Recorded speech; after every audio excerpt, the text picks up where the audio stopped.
ओटे चूदड़े में तो गई रे सते संग में, ओटे चूदड़े में तो गई रे सते संग में। सांवरिया बिजोई मन गहरा गहरा रंग में, सांवरिया बिजोई मन गहरा गहरा रंगी में।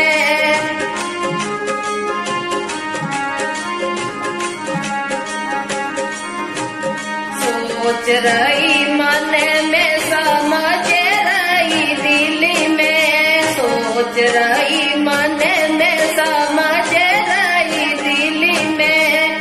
थारो मारो न्यावे होवे घर सते संग में, थारो मारो न्यावे होवे घर सते संग में। ओटे चूदड़े में तो गई रे सते संग में।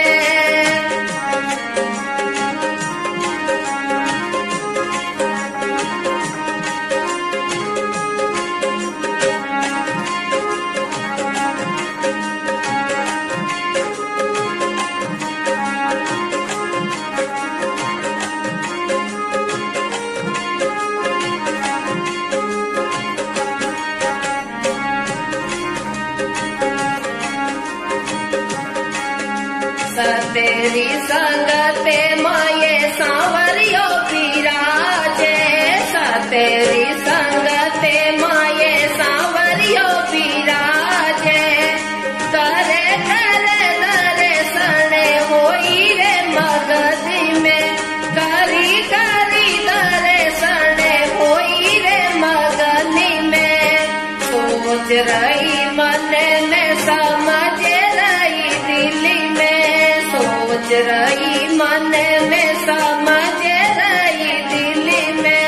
थारो मारो न्यावी होवे घर सते संगी में, थारो मारो न्यावे होवे घर सते संगी में। ओटे चूदड़े में तो गई रे सते संगी में, ओटे चूदड़े में तो गई रे सते संगी में।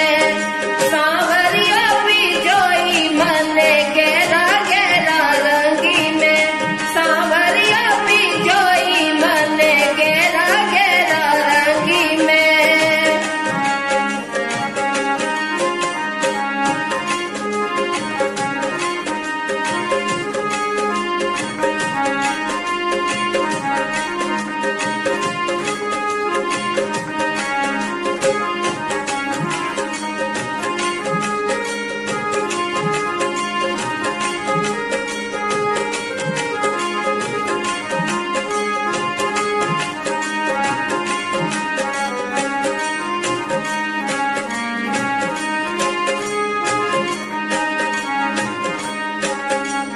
सतेरी संगते मारी सहेलिया बिराजे, सतेरी संगते मारी सहेलिया बिराजे।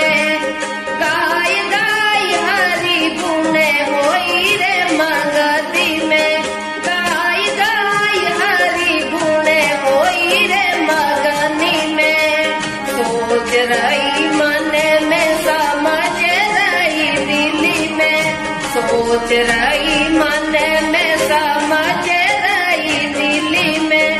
थारो मारो न्यावे होवे घर सते संगी में, थारो मारो न्यावे होवे घर सते संगी में।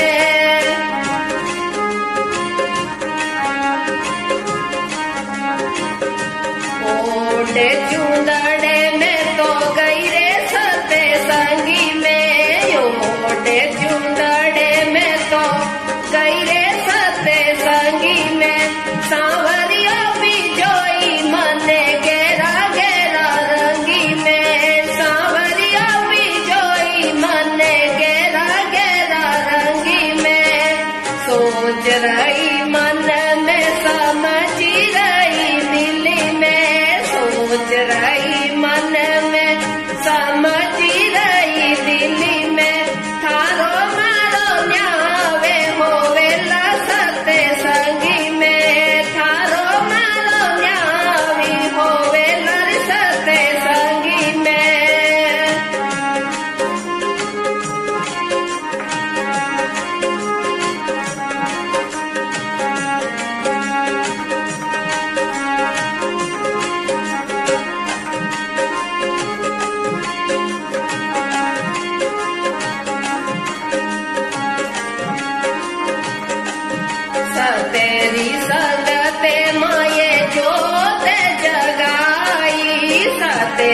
संगते माई जोत जगाई करे करे दर्शन होई रे मगनी में करी करी दर्शन होई रे मगनी में सोच रही मन में समझ रही दिल्ली में सोच रही मन में समझ रही दिल्ली में थारो मारो न्यावे होवे ला सते संगी में थारो मारो न्यावी होवे लर सते संगी में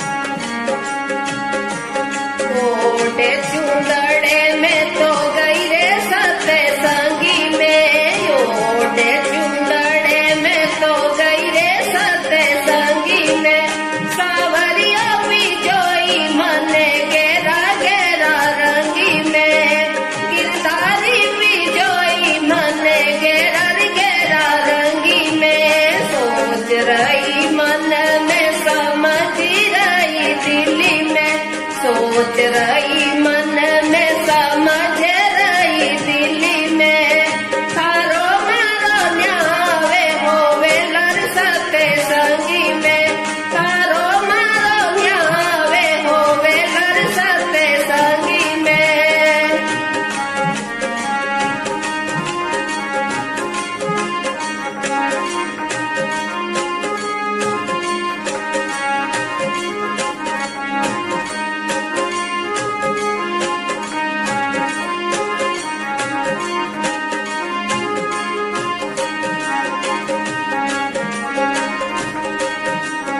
भाई मीरा के वे प्रभु गिरिधर नागर भाई मीरा के वे प्रभु गिरिधर नागर चरण कमल बलिहारी मारा सावरिया चरण कमल बलिहारी मारा सावरिया ओटे चुंदड़े में तो गई रे सते संगी में ओटे चुंदड़े में तो गई रे सते संगी में सावरिया बिजोई मने गेरा गेरा रंगी में मोहन बिजोई मने गेरा गेरा रंगी में सोच रही मन में समझ रही दिल्ली में सोच रही